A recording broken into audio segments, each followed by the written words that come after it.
You're not gonna believe the things you can make with a box of cake mix. Now, obviously you can buy box brownie mix or bag brownie mix, but we're gonna actually make brownies out of this right here. This is a triple chocolate fudge cake mix. These are gonna be awesome. Also, I am gonna have a little helper in here with me today, so if you see little hands, that's why.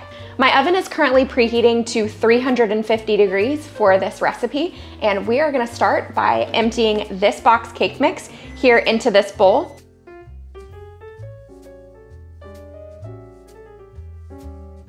We are going to be using coconut oil, so we're going to add 1/2 cup. I've also pre-melted this, so it's ready to go, and the oven is now ready. Okay, so 1/2 cup of coconut oil is going in here. Ooh. All right, we need 2 eggs. That's cool. Can you get some eggs out of the fridge? To add 2 eggs into the mixture.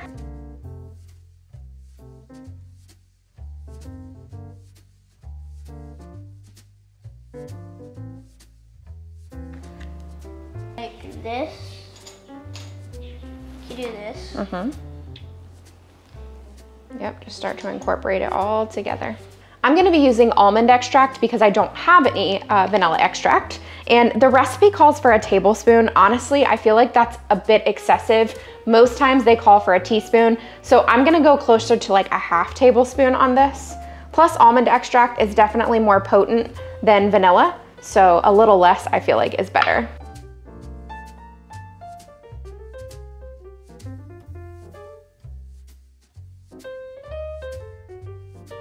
Even though this box of cake mix actually has a little bit of chocolate chips in it, I'm gonna add roughly a 1/2 cup to a full cup of chocolate chips. All right, that should be good on those. I actually think those might be dark chocolate chips, but either way, it will be good to go. All right, mix all of it together. Now, if you're using a vegetable oil or an olive oil, you're probably gonna have an easier time stirring. We're gonna use an 8x8 baking dish. And we do need to spray, make sure nothing sticks. All right, we're gonna pour the whole thing into the baking dish and just kind of spread it out just a little bit. So like you kind of pound it down and the Yeah, a little bit. It'll heat up and kind of spread around once it gets in the oven anyway. But these are gonna go in the oven for about 20 to 25 minutes. I'll check them with a toothpick and make sure they're done at 20, and if not, we'll leave for 25.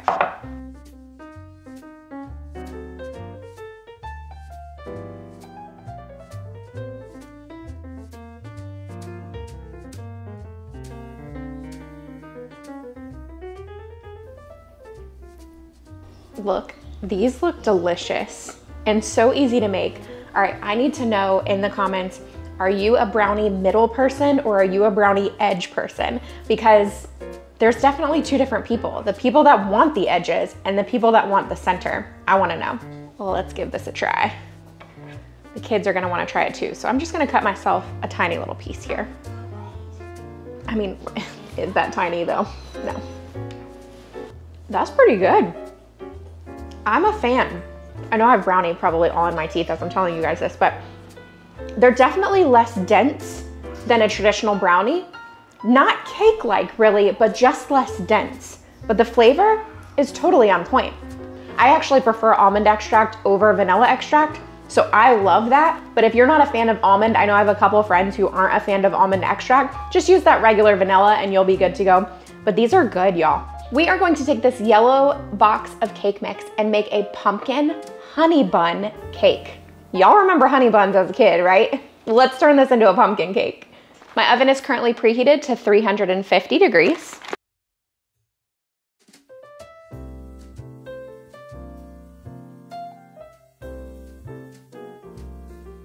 We're gonna be using coconut oil, but you can use vegetable oil if that's what you prefer. So we need 1/2 cup. Okay, yep, you can pour that in. Good. We're gonna add 4 eggs to this recipe. Gotta get.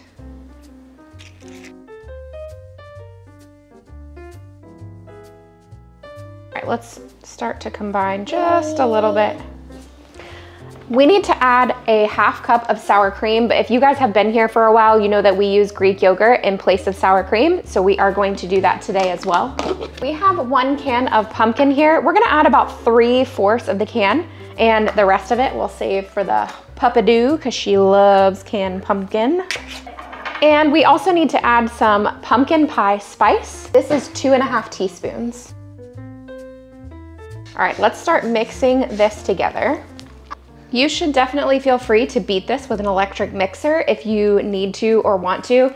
We're gonna leave nuts out of this recipe, and that's because I'm taking it to church tonight, and you know, some people just really don't like them, but you can add walnuts to this.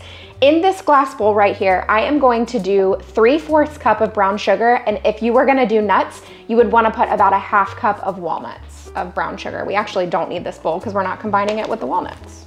We need to spray our 9x13 baking dish. Okay, we are going to take this 9x13 pan that we've sprayed with coconut oil, and about half of this batter is gonna go into the bottom of the pan.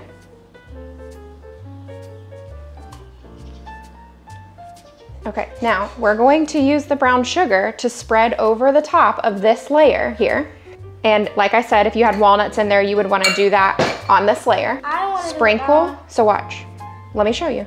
See how I'm just doing this to kind of sprinkle it? Okay. You wanna do that? Yeah, sure.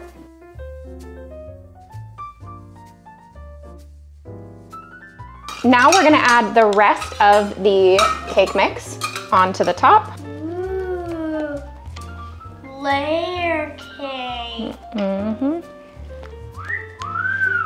So I'm using my spatula to just kind of spread it around as evenly as possible without, I'm trying not to lift that brown sugar layer that's underneath there.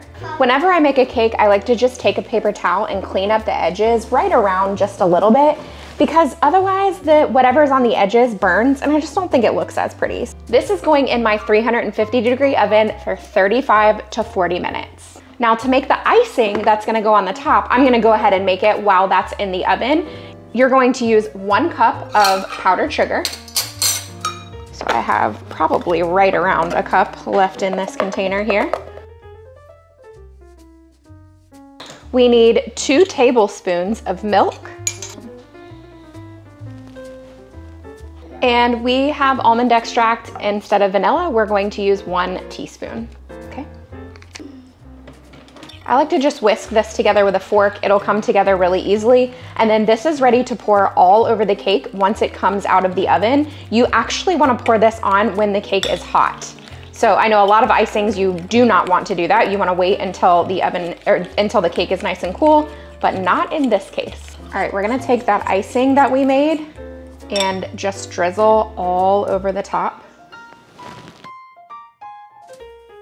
I'm gonna let this cool for just a couple of minutes before I try it so I don't burn off all of my taste buds. So I will let you guys know in just a few minutes how this one is. Let's give this little cake here, Honeybun cake, a try. All right, I feel like this one is just gonna be really good. Okay, I have to show you this. I don't know if this is gonna come off on camera, but you can see just a little bit of the layer of brown sugar. It's hard to see on camera. Ugh, I wish you could though. Whoa, y'all, this is good. Okay, you have to make this one. I'm not even kidding. It's so delicious. Oh my goodness. All right, I'm excited about this one. It totally tastes like a honey bun. It's like bringing back childhood memories. But that little touch of pumpkin is just so good. Editing this video, and I have to let you guys know, I took this dessert to church and I had so many people come up and ask me for the recipe for this. It is very good. I highly suggest this one. My oven is currently preheating to 350 degrees. We've got 2 cans of apple pie filling. We've got 1 box of yellow cake mix, and then we've got 1 stick of butter. All right, so we've got all of our ingredients set up here. This is so easy, you guys. Let's open up our can of apple pie filling. Now I am gonna spray the bottom of this pan with some olive oil. Do you count this as an ingredient? I'm not. Okay, Let's open these cans up. You guys, this is like almost a joke that it's so easy. Like how do you even count this as homemade? Is it homemade? I guess sort of homemade. So easy. Now, because I'm taking this to church tonight, but I want to be able to taste test it for you guys, I'm gonna put just a little tiny bit into a ramekin because I'm not gonna taste it out of the one I'm taking. So let's open up the second one.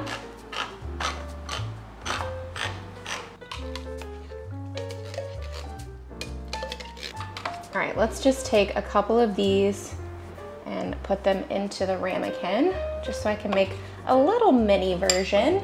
Very mini. So if you're making a regular 9x13, this is exactly what you're gonna want. Now, this next ingredient you absolutely can skip. You do not have to have it. It would be considered a fourth ingredient, but I have made it many times without it, so don't feel like you have to. You can add a little bit of brown sugar here or a little bit of cinnamon. I'm gonna be using our Auntie Nono's Just Add Butter, which is a cinnamon sugar mixture, and I'm just putting a little bit. But again, I have made it without this. I'm just gonna toss just a little bit in here. But like I said, do not feel like you have to do this. You do not have to. Let's take this box of yellow cake mix. And actually, while that's happening, I'm gonna go ahead and take my stick of butter and we're gonna put it into the microwave to melt it. This is also one of the kind of desserts that you can keep the majority of these ingredients in your pantry, and if somebody's coming over last minute and you need something to serve, this is a great option because you can put this together in under 3 minutes. I mean, it takes no time at all, and then you just put it in the oven, and then that's when you're like doing a quick straighten up before they get there. Okay, so we're just going to pour the cake mix. I've seen people, I personally like to use pretty much the entire bag, but I have seen where some people will do less, but I think that nice crust on the top, that's the good part. But you don't have to use the whole bag. I'll see how this looks once we get further down. It really is a perfect last minute dessert. Okay, so let me put a little bit of crust here on the one I'm making for myself. And then you need a 1/2 cup of butter, which is, you need a 1/2 cup of butter, which is a full stick. Now you can just pour this over the top if you want to. What we have always done is taken a spoon and just kind of drizzle over the top like this. Make sure you get your butter to the edges and the corners. I didn't say it was healthy, I just said it was quick. My oven is almost preheated to 350. I'm gonna actually put it on this baking sheet because these aluminum things, they're kind of risky in my opinion. So that's gonna go in just like that, and this is gonna bake for about 40 minutes. Doesn't this apple crisp look so delicious? Oh my goodness, it came out of the oven. I let it sit for just a couple minutes. Now I'm really glad that I made myself one so that we can try this, even though I already know I love this because, I mean, I grew up eating it. Y'all, this is like home and a dessert. It's just like so heartwarming. There's something about this one that I love. I love. Oh my goodness, I love this one. I've missed this dessert. It's been a while.